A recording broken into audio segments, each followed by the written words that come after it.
Hello, in this video I'd like to do problem solving for a system in equilibrium, and the system is very simple.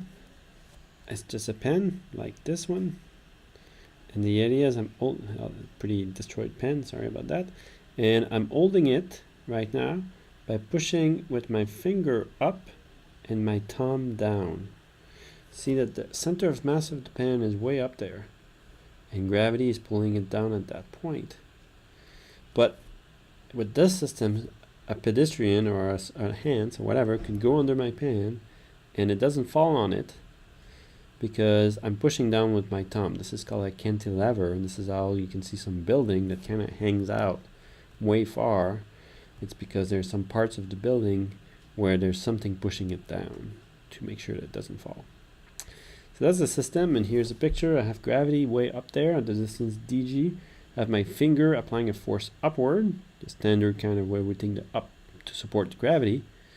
But then I have a thumb that pushes it down. Note that the support forces are drawn relatively to scale here, are much bigger to support this object than they're needed. So these cantilever buildings requires large normal forces, and then you need to push down with a large force to make it work.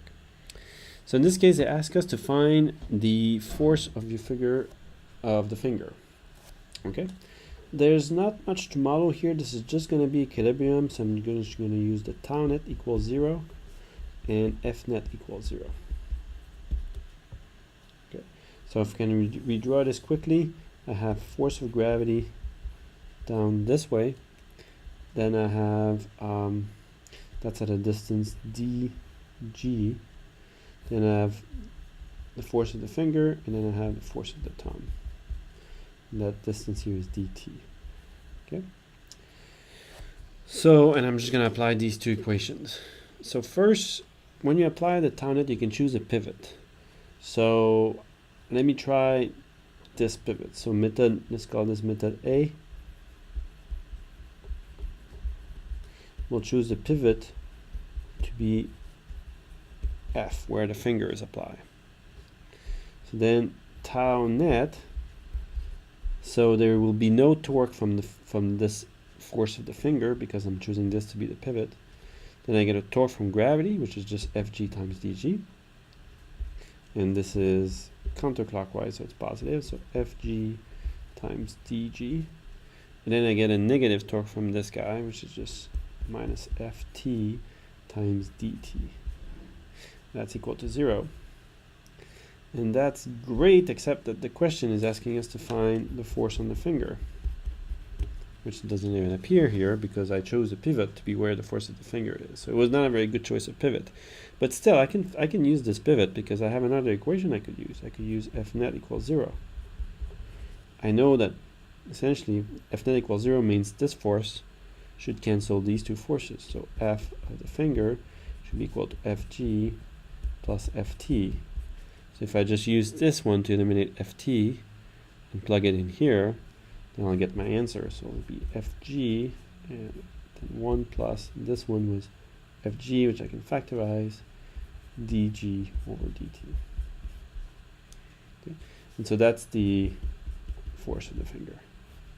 Okay, so I had to use two equations, but I could do it. But there are many different ways to do these problems. Now, method B, I could choose a different pivot. I could say, let's take the pivot to be at the thumb, T. So this is my choice of pivot now. Pivot here, pivot B. And this was pivot A.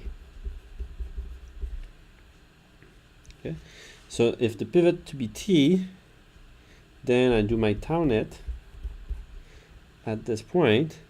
Well, I get gravity. It's still giving me a counterclockwise torque because the only difference is now the distance is dt plus dg. So I have Fg, but now it's dg plus dt is the new lever arm. And then I have the finger force, which gives me a torque clockwise. That one's going to be negative. And the distance is dt, so it's minus ff dt equals 0. And now I can just solve directly ff.